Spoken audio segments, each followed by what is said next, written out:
Have you ever dreamed of owning a hot tub? Then decided it would be too much trouble? Well, I am here to tell you the truth about how much trouble they are. Here is my story. About 1.5 years ago, I took the plunge, pun intended, and bought a small hot tub. I was 70 at the time and experiencing some pretty annoying muscle pain in my legs. I figured it was the natural aging process and would not be going away. I had been getting massages, but they were not helping, so I became convinced that a hot tub would do the trick. I couldn't imagine spending the rest of my life limping around if a hot tub could take care of the problem. I checked out 3 different spa stores and decided on one that carried a small 2-person tub. The salesperson demonstrated the whirlpool action of the tub and assured me that I could easily take care of it myself. I was very excited, but looking back, I can see that she just wanted the sale. I decided on a 225-gallon island spa, the Santa Cruz model, a 3-seat model, but really there is only room for 2. I paid $6,296. Before I could order the tub, I had to have an electrician come in and install a 220 line. That cost $1,500. Then I had to have a handyman come in and reinforce the elevated deck at the back of the house where it would be placed. That cost $900. I had measured the width of the deck, and there would be just enough room to squeeze past the tub to the rest of the deck. 2 men brought it to the house to install it. I have stairs going up to the deck, and that hot tub was huge. Try as they might, the 2 men could not get it up the stairs, and I certainly couldn't help. Luckily, there were a group of men next door installing a driveway. My crew asked them for help, and the 4 of them got the tub up the stairs and onto the deck. I had purchased a lot of supplies that the salespeople said I would need.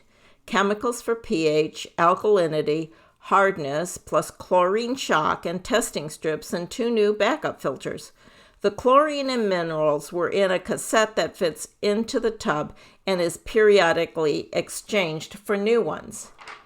By that evening, the tub was hot, 99 degrees, and steaming because it was fall and the air was cool. It was heavenly. I loved it. I have to say that the instructions for adding chemicals were not that clear on the sheet they gave me. They told me to bring water samples to the store, which I did, and then they gave me instructions for adding the chemicals. I did this many times. The store is an hour away, so that was not all that convenient, but things were going fairly well. That is, until we went away on vacation for 10 days. When we returned, the water looked a little cloudy, but I didn't think anything of it. Big mistake. It was still new and I was excited, so I hopped in the tub. Soon afterward, red welts appeared all over my body, mostly where I sat, behind my legs, butt, and back.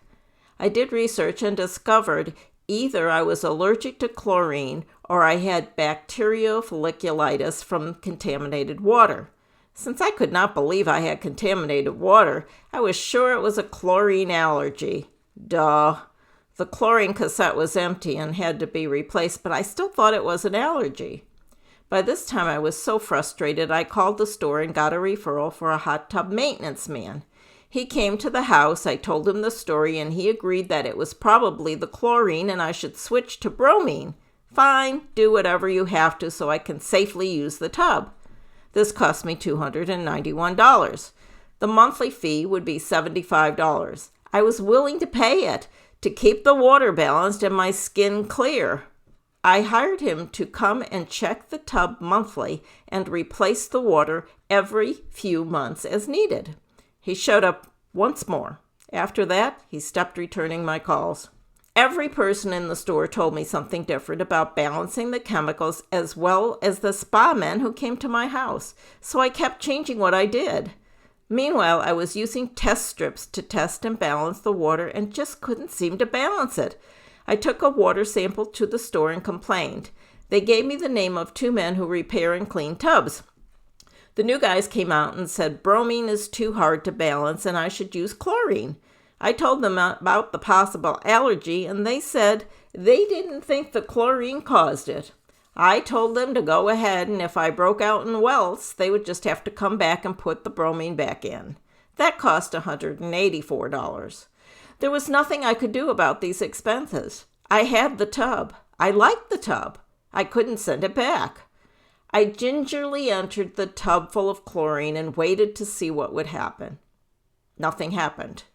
So it was the contaminated water that had caused the problem. Before the first year was up, all the headrests started peeling. The store replaced them all. Of course, at first, I was in the hot tub almost every day, but the excitement soon diminished. If a lot of days went by without using it, I felt guilty. I finally decided that I would use the tub every third day, and that is exactly what I do without fail. I especially like using the tub in the winter. I pay the new hot tub guys $184 to clean and refill the tub every 4 to 6 months. Because of the initial contamination, I test the water every time I use it and add whatever chemicals are needed when I get out.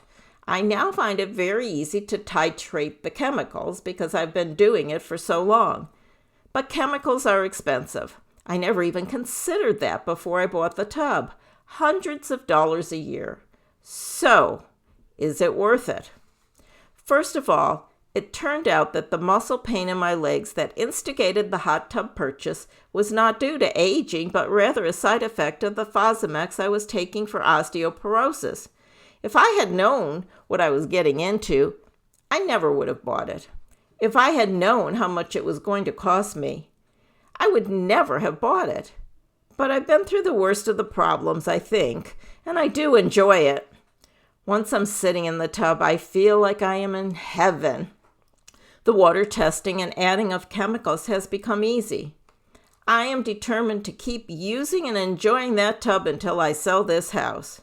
Good luck to the next owners.